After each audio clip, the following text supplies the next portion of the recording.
Hey guys, welcome back to Whiskey on the West Coast. My name is Matt, and today we're going to be talking about Arran, the Bodega, Sherry Cask Single Malt Scotch Whisky.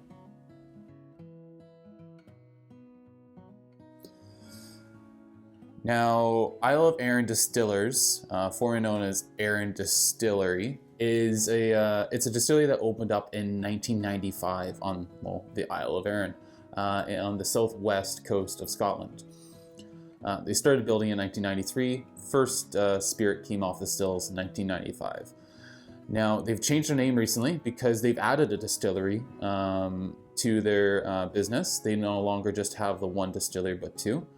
So the original distillery, the Oloroso Distillery, is on the north side of the island.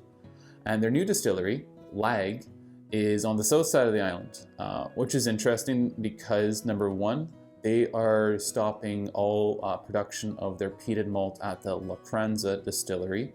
And that includes Macri More. If you're a fan of Macri More, they're not going to be making that anymore. And all the peated distillate is going to come from Lag.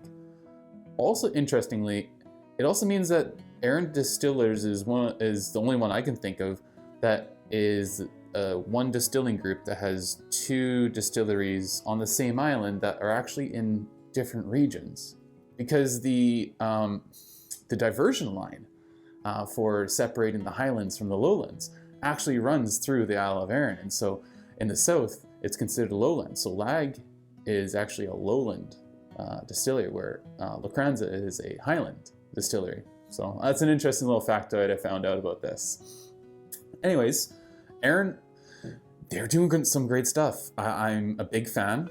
They've had a lot of success at the online Scotch Whisky Awards that Roy and Ralphie put together. Arran 10 in particular has taken home multiple accolades, including best value, and I think the first year at least the best whiskey overall. Furthermore to this, they revamped their core range, their lineup in 2019, and that's when I really started to take more and more notice of Arran. They went from the taller bottles to these shorter, stumpier bottles, but they're actually really beautiful. They make a great decanter. They have Braille on the front of the label here, and they're just overall very appealing. Even the cork has quite a bit of detail there. Give you a better look at what's going on here. I'm a big fan of the 10-year-old. If you've watched my previous video about the top whiskeys of 2022, if you haven't, I won't spoil too much of it, but Arran 18-year-old makes an appearance in that video, and you can actually follow the link right up here to watch that video at your own leisure. But yeah, Arran, doing great things. Their Explorer series is awesome, and they also have a series of basically finishes or maturations that show off different various types of wine casks or quarter casks. So they have the Bothy, which is quarter casks. They have this Bodega here, which is sherry casks. They have Amarone, they have a port, they have a Sauternes. There's a little bit of everything out there for Arran, and I'm sure someone can find something they enjoy from the distillery. Specifically about this bottle, as we try to keep going here, this bottle is bottled at 55.8%. It's non-chill filtered, it's natural color, something that Arran does very well. Almost all their bottlings, except for maybe the Robert Burns bottle, are done that way. It is exclusively first fill Oloroso Sherry hogsheads made of American oak that they use. And from what I can find on the internet, even though it's a non-age statement bottle, it is actually 7-year-old single malt that's in this. And that comes from sources from the Isle of Arran Distillers. All right, with that, let's get into the whiskey. Let's find out what we got in here.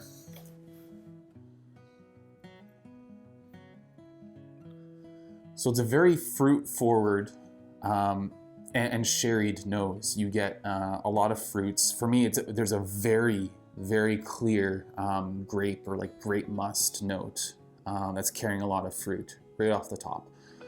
And that's buttressed with this really nice spice.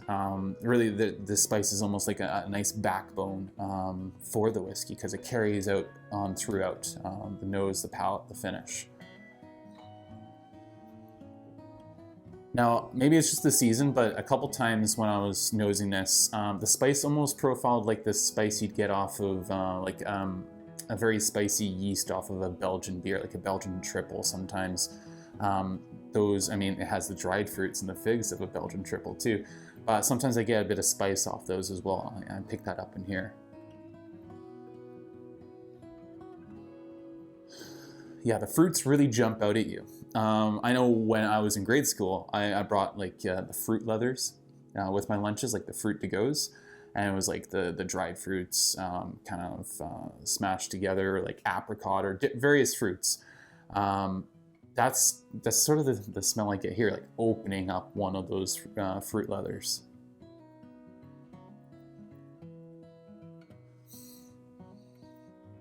It's a very sweet spice, not like herbaceous, but if you're familiar with like Red Hots or like the Flaming Lips, like gummy candies, it's spicy, but it has a sweetness to it as well.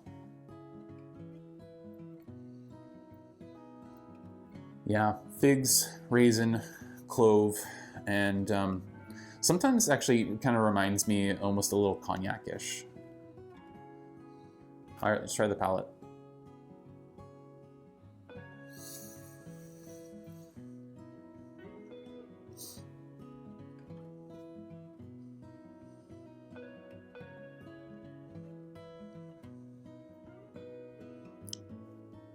Okay, so right away, kind of like a candied spice again. Raspberry, very fruity, and the sweetness, malt sweetness, but it's like a sweet milk chocolate note that I'm getting there too. There is some heat, there's some chili pepper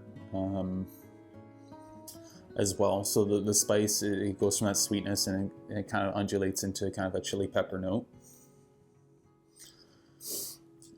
And maybe a little bit gingery too. But it's a juicy palate, it's a fruity palate. And what's even better, it's a well-balanced palate because we're getting that sweetness and we're getting the richness from something like chocolate. And it's interplaying with the fruit and it's balancing really nicely with that spice. It's just really well put together in that way. Let's take another sip.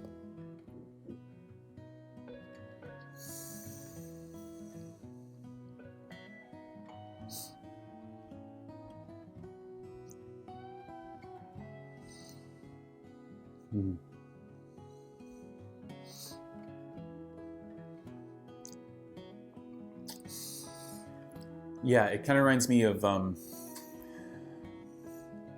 milk chocolate. You kind of get those like artisan chocolate bars that have chili peppers or raspberry. Just put a couple of those together and you've got that in this glass. There's some tobacco and leather notes from that Oloroso Sherry, and even more hazelnut, a certain nuttiness to it, which I often get with Oloroso Sherry casks. The finish is malty. There's spice. More of the same. There's some of the fruitiness continues on, and there's almost like a bubblegum note, like old school Bazooka Joe bubblegum, which again brings me back to that kind of yeasty spiciness, Belgian yeast sort of note. Yeah, this is really enjoyable. In the past, I've thrown some water on this. I won't, for the sake of the length of the video right now, put some water, but when I have, it's held up really well. It's basically bottled at cask strength, I'd imagine, 55.8%. It takes water well.